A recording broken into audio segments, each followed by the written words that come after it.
Hey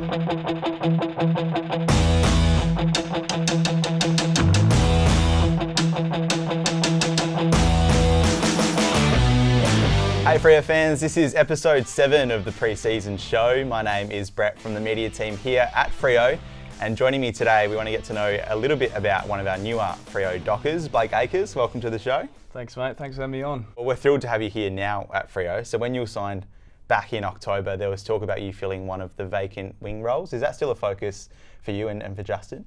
Yeah, absolutely. I'm sort of in the position where I'm just happy to play, wing or inside and just really around the ball. That's the conversations I've had with Justin, and I feel like it's going well, and it's pretty fair bit of competition for spots at the moment on that wing. I know that both of them are free, but Aishi's come in, he looks good, and Brett's Bewley's doing really well as well.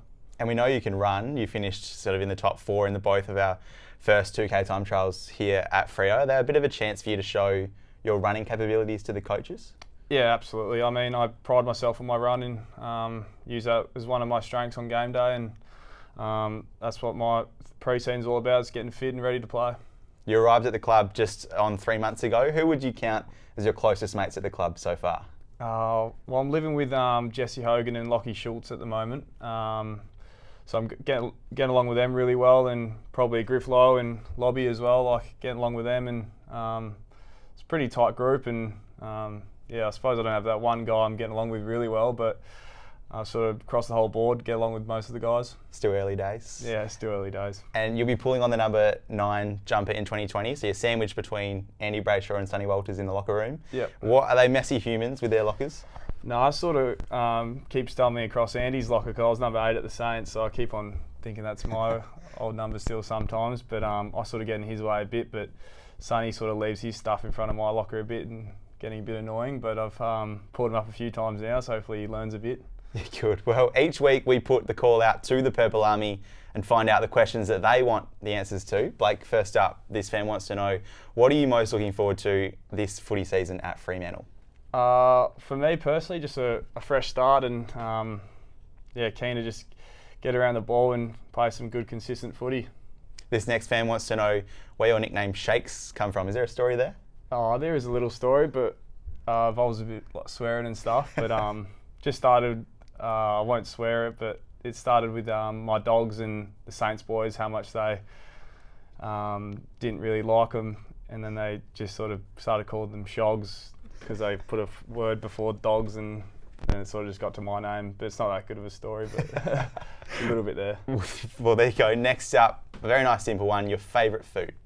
Favourite food probably be tacos. Love tacos, yeah. Great. Our next question asks about your future ambitions on the footy field. We spoke about the wing, but this fan wants to know if you are eyeing off an inside mid role at any point.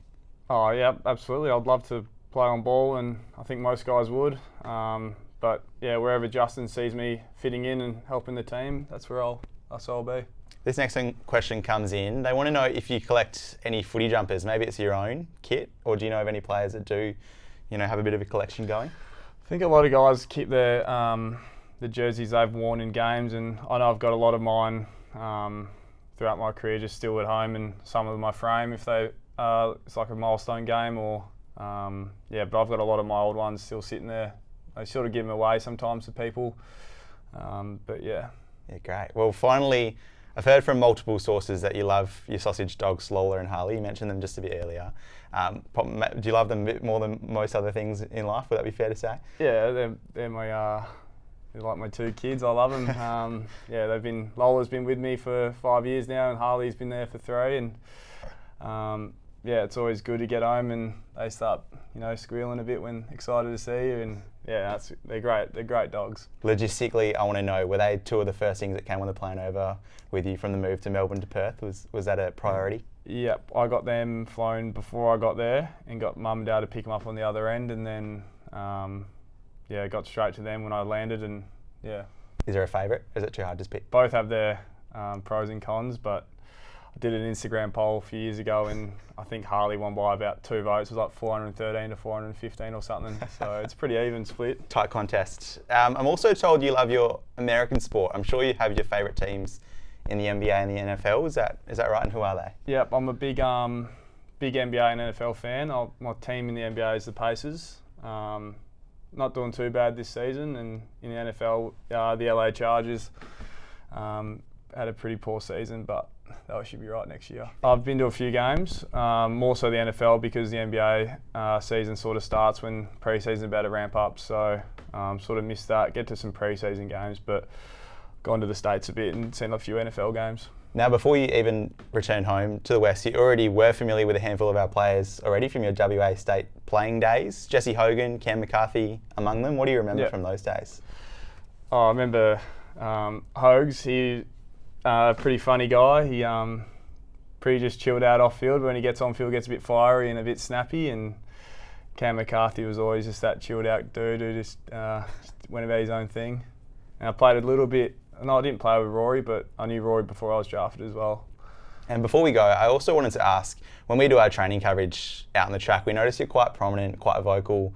You seem like you have a bit of a natural leadership ability amongst the group. Is that a focus for you coming over, that you wanted to instill your voice? Yeah, we're a pretty young group here, and most of the guys are pretty quiet. So I feel like if I can speak up a bit in training and help the younger guys out, I'm sure they'll start eventually crack onto that and start doing it as well. So it's just something if I know something, I'm going to say it, and I feel like I'm helping the team with it as well. And finally, Blake, February 28, it marks the AFL's upcoming All-Star game, raising funds for bushfire relief. The club is in full support of the match. Are you looking forward to the event? Yeah, it's obviously pretty sad what's going on at the moment over east and even here, but it's great what the AFL's doing with the bushfire relief game, and I'm excited to see what happens and how it all goes about, and I think it's a great thing they're doing, and hopefully they raise a lot of funds. Do you reckon you put your hand up if you got the call up? Oh yeah, I'd love to, but I think I've got a long way to go before I get into that game. Blake, thank you for joining us this week. For Freo fans, make sure you head to FremantleFC.com.au for all the latest as we very quickly head towards our AFLW season opener. Thanks for watching. See you next week.